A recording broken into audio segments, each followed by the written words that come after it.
So good evening. So I have this Boise State University logo, tumbler for coffee and other beverages. It's like a little thermos. And so I moved to Boise in 2015 for work, and I worked in a couple of healthcare systems for 5 years and burned out during COVID, and then taught Spanish and also worked back in healthcare for another 4 years. And in the past 3 years, Boise became intolerable. I don't want to go into huge details, but basically, instead of growing pains, it's going through growing agonies right now. The driving is absolutely insane. Crossing the street twice in my neighborhood, the North End, which is one of the oldest neighborhoods and probably the best neighborhood I've ever lived in my entire life. It's like a Leave It to Beaver neighborhood. So crossing the street, and one guy wasn't looking and almost ran me over. Not on the cell phone too, which is ironic. And then another young woman, probably on methamphetamine, sped up and attempted to hit me. She was going 30, she sped up to about 40 or 45 miles an hour while I was crossing, jaywalking, but I have plenty of time, plenty of distance between me and her, but she literally sped up and tried to kill me. That's considered attempted homicide, but of course, when that happens so quickly, you can't, you're just shocked and can't, find the license plate or even remember. I remember it was a kind of like a pickup truck or a small SUV. So anyway, I'm traumatized and I feel very nervous when I drive in Boise. There's a lot of construction going on right now, and the lane changes and the construction, it changes daily. It's maddening, especially close to downtown and in the area surrounding downtown within about a 1 to 2 mile radius. Construction everywhere. It's maddening.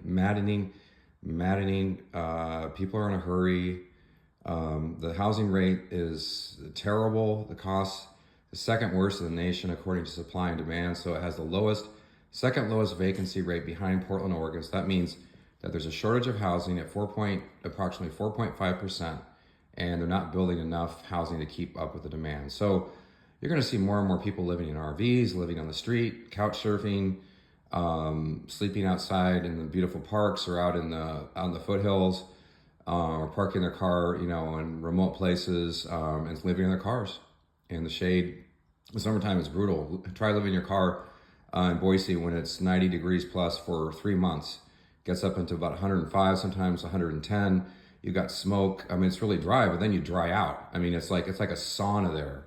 So that's number one. I left because of the heat. Number two, the cost of housing. And I rented, and of course it just keeps going up incrementally every year, between $50 and $100 that your rent goes up.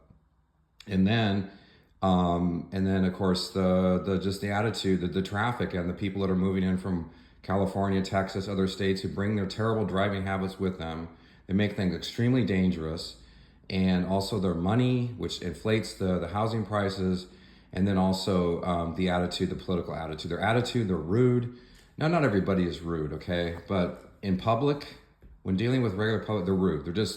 Boise used to be the friendliest city, and now it's become, I'd say probably 40% of the people are rude, are just aggressive, and I shouldn't say that, but on the road, I'd say about a third of the people that drive now, it's maddening. Yeah, you just like if you're a pedestrian walking on the sidewalk or like on the side of the road or crossing, people will speed up. Literally, this didn't happen to me. It happened to my neighbor a couple times. They will try to clip you. Literally try to clip you. Speed up and try to see if they can clip you, how close they can get to you. So in sum, Boise was a mining town. That's what started Boise in the late 1800s. So it's a boomtown, and that has remained to this day. So remains a boomtown. Micron is building this massive AI microprocessor gargantuan plant, which next time I drive through Boise on my way moving to the Midwest, right now I'm staying in Western Washington to visit friends and families for for 3 weeks until then I moved to the Midwest, upper Midwest. I'm not saying where I'm going, but it's a good place.